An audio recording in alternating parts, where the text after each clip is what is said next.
येत्या 1 ते 2 दिवसामध्ये महाराष्ट्रामध्ये विधानसभा निवडणुकीसाठी आता आचारसंहिता लागणार आहे. सर्वच पक्षाचे उमेदवार जे इच्छुक आहेत ते विधानसभेची तयारी करत आहेत. जे विद्यमान आमदार आहेत ते देखील तयारी करत आहेत आणि जे इच्छुक आहेत, जे वेगवेगळ्या पक्षातील आहेत त्यांनी आपली तयारी आता जोरात सुरू केली आहे. येणाऱ्या 1-2 दिवसात आचारसंहिता लागेल आणि उमेदवारी निश्चित होईल, जागा पक्षांना सुटतील अशी परिस्थिती आहे. जिंतूर विधानसभा मतदारसंघामध्ये काँग्रेसकडून सुरेश भैया नागरे हे निवडणूक लढण्यासाठी इच्छुक आहेत. मागच्या 1 ते दीड वर्षापासून त्यांनी जिंतूर सेलू विधानसभा मतदारसंघामध्ये आपला जो आहे तो दौरा संपर्क वाढवलेला आहे. कार्यकर्त्यांच्या गाठीभेटी, त्यांचे प्रश्न सोडवण्याचे काम ते करत आहेत. आज ते आपल्यासोबत आहेत. आपण त्यांच्याकडून जाणून घेऊ की या निवडणुकीमध्ये काय परिस्थिती असेल, काय वाटते आपल्याला. आज मागचे दीड वर्षापासून आपण बघत असतील की ज्या प्रकारे काँग्रेस पक्ष इकडे वाढवत आहेत आणि अनेक संख्यातून राष्ट्रवादी असेल, भाजप असेल, अनेक पदाधिकारी जे जिल्हा परिषद अध्यक्ष राहिलेले आहेत, सभापती राहिलेले आहेत, नगरसेवक आहेत, नगराध्यक्ष असे प्रमुख कार्यकर्त्यांनी काँग्रेसमध्ये प्रवेश केलेला आहे आणि काँग्रेसला मोठं पाठबळ भेटलं आणि काँग्रेसची ताकद वाढवली जिंतूर आणि शेलूमध्ये. त्याच्यामुळे यावेळेस काँग्रेसलाच इकडे जिंतूरमध्ये उमेदवारी मिळणार हे निश्चित आहे. आपण पाहिलं की सध्या जो जिंतूर सेलू विधानसभा मतदारसंघ, या मतदारसंघात सध्या राष्ट्रवादी काँग्रेस, शरद पवार पक्षाने दावा ठोकलेला आहे. माजी आमदार विजय भांबळे हे देखील सध्या ते उमेदवारीची मागणी करत आहेत, ते दावा करत आहेत. काय वाटतंय नेमकं? 2014 पर्यंत मागच्या 1980 पासून ही काँग्रेसकडे पारंपरिक जागा होती. 2014ला जेव्हा युती तुटल्या, काँग्रेस राष्ट्रवादी वेगळी उभी राहिली, त्याच्यानंतर एक वर्ष राष्ट्रवादीचे इकडे उमेदवार निवडून आले. पण ही पारंपरिक जागा असल्यामुळे आणि 2019ला परत त्यांचा पराभव झाला, पण ही पारंपरिक जागा असल्यामुळे ही काँग्रेसला जागा सुटणार आहे. बरं, या जिंतूर सेलू मतदारसंघामध्ये आपण उमेदवारी मागत आहात. काय गणित आहे की कसं, म्हणजे मतदार कसं आहे, काय जातीय गणित आहे, कसं आपण निवडणूक लढणार, कसं जिंकणार? इकडे जातीतून जास्त इकडे लोकांना बदल पाहिजेत. मागच्या 25 वर्षातून दोनच कुटुंब इकडे राजकारण करतात आणि लोकांचा इकडे कोणत्याही प्रकारचा विकास झालेला नाही. लोक याच्यातून कदरून गेलेत आणि लोकांना तिसरा पर्याय काहीतरी दिसला म्हणून प्रचंड आक्रोश आहे लोकांमध्ये आणि लोकांनी यावेळेस ठरवलं की आता नक्कीच नवीन काहीतरी करायचं आणि नवीन चेहरा आणायचा, कारण जिंतूर आणि शेलूरचा त्याच्यामुळे विकास होईल असं पब्लिकनी ठरवलेलं आहे. बरं, आपण पाहिलं की सध्या मेघना बोर्डीकर या भाजपचे आमदार आहेत. मागच्या 5 वर्षापासून त्या प्रतिनिधित्व करत आहेत. त्यांनी देखील सांगितलं की आम्ही मोठ्या प्रमाणावर कामं आणली देवेंद्र फडणवीस यांच्या नेतृत्वात. आपण फिरत आहात, नेमकं कसं वाटतंय? ते म्हणतात की त्यांच्या 2.5 वर्षाची सरकार होती, याच्या अगोदर 2.5 वर्षाची सरकार ही काँग्रेस सोबत महाविकास आघाडी सरकार होती. जेव्हा माननीय अशोक चव्हाण साहेब बांधकाम मंत्री होते, मला जेवढं माहिती आहे की बांधकाम काँग्रेसचा पक्षाचा मी कार्यकर्ता हा जिंतूर तालुक्याचा होतो, तेव्हा वालूर जिंतूर रस्ता असेल, तुमचं एलदरी हिंगोलीचा जो ब्रिज असेल, त्याच्यानंतर अनेक असे गेस्ट हाऊसचं बजेट असेल, हे मला माननीय अशोक चव्हाण साहेबांनी मी त्यांना सांगून हे इकडे बजेट टाकण्यात आलं आणि तेव्हा हा काम झालं. आणि जेव्हा यांचं 2.5 वर्ष सरकार होतं त्यांनी ह्यांनी निधी आणला असेल, पण त्या निधीतून ह्यांनी यांचं फक्त घर भरलेत, यांनी यांचा विकास केला, जनतेचा नाही. तुम्हाला कुठे तालुक्यात दिसतोय प्रॉपर विकास? नॅशनल हायवे सोडल्याशिवाय कोणते ग्रामीण मधले जिल्हा परिषद असेल, मुख्यमंत्री सडक योजना असतील की कोणते जे पण काम आहेत कोणत्याच कुठे दिसत नाही. कागदोपत्री 1000 कोटी, 2000 कोटी, 3000 कोटी दिसतात, पण ऍक्च्युअल मध्ये गेलं तर कुठेच विकास दिसत नाही, कारण यांची टक्केवारी 25%, 30% घेतात. थोडी टक्केवारी घेतल्यानंतर कोणताही गुत्तेदार चांगलं काम करू शकत नाही आणि त्याच्यामुळे जे काही कामं झाले ते पण 2 महिन्यामध्ये कामं खराब झाले. एक पाऊस पडला की उखळून जायले डांबर, अशी परिस्थिती या तालुक्याची झालेली आहे. आपण मागं काही सभा घेत आहात, जे जे सेलू आहे, जिंतूर आहे, आपलं सेलूतलं एक भाषण गाजत आहे की आपण विद्यमान आमदारावर, त्यांच्या कुटुंबावर फार टीका केली होती. काय नेमकं प्रकरण? ते व्यक्तिक गेले, राजकारण वेगळं, व्यक्तिक वेगळं. आम्ही त्यांना काकाचा दर्जा दिला होता, आज पण आमच्या मनामध्ये चांगले आहे त्यांच्यासाठी. आमच्या आई वडिलांनी ती आम्हाला शिकवण दिलेली आहे.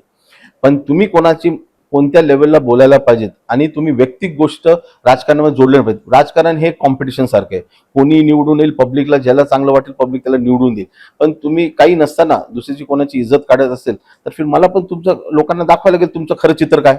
आम्ही तर तुमची इज्जत ठेवली, आम्ही तुम्हाला रिस्पेक्ट ठेवला, आम्ही तुम्हाला लोकांना काही आम्ही मान सन्मान दिला, पण तुम्ही लोकांना आमचं दिशाभूल करत असेल तर फिर आम्हाला तुमचं खरं लोकांसमोर मांडायला लागेल आणि आम्ही ते मांडलेलं आहे. सध्या आपण पाहिले की लोकसभा निवडणुकीमध्ये मराठा ओबीसी वाद वाढला. एकीकडे जरांगे पाटील आहेत, एकीकडे लक्ष्मण हाके असतील, पंकजाताई असतील, ओबीसीचं नेतृत्व करत आहेत. अशा परिस्थितीत विधानसभा निवडणूक आहे, कसं पाहता आपण याच्यावर? यावेळेस मला एवढंच एकच उत्तर द्यायचं, जनतेने ठरवलंय, प्रत्येक समाजाने काय करायचं ठरवलंय आणि ते होणार या निवडणुकीत. नेमकं आता परिस्थिती जी जर असंच चिघळत राहिलं तर याचं काय निवडणुकीमध्ये काय होऊ शकते परिणाम? जातीवाद झाला नाही पाहिजेत. कारण सर्व एकत्र राहतात, एकाच्या दुःखासुखात राहतात, एक गावात राहतात. लोकांनी एक दुसऱ्याला घेऊन चाललं पाहिजे, अशी आमची इच्छा आहे. पण बाकी काही लोक असतात समाजात, काही लोक असतात या महाराष्ट्रामध्ये, की त्यांना काहीतरी अस्थिर करायचंय, त्याच्यासाठी हे काहीतरी असं घडवण्याचा प्रयत्न करतात. पण लोकांनी ठरवले आणि लोक त्यांच्या मनातला जो आमदार यावेळेस निवडून द्यायचा आहे, लोकांनी आता बदल करण्याचं ठरवलंय जिंतूरमध्ये आणि ते लोक नक्कीच बदल करतील यावेळेस. आपण काल पाहिलं की जिंतूरच्या ज्या आमदार आहेत त्या भगवानगडावर होत्या आणि त्या तिथं त्यांनी उपस्थिती नोंदवली, भाषण केलं. असं वाटतंय का ओबीसी समाज त्यांच्याकडे वळेल या विधानसभेला? आता ते लोकांनी मनात ठरवलं काय करायचंय, बस मी एवढंच सांगू शकतो. तरी एक आपलं काय वाटतंय आता शेवट, आता तुम्ही लढणारच आहात, तर कशी परिस्थिती असेल, कशी लढत होईल, काय होईल? ही निवडणूक माझ्या आणि विजय भांबळेच्या याच्या दोघांमध्येच आहे. आजचे जे आमदार आहेत त्यांनी 5 वर्ष फक्त व्हॉट्सअप इंस्टाग्राम गेले. ज्या गावांनी त्यांना 80% 90% मतदान दिले त्या गावामध्ये 5 वर्ष पण त्यांनी व्हिजिट केलं नाही.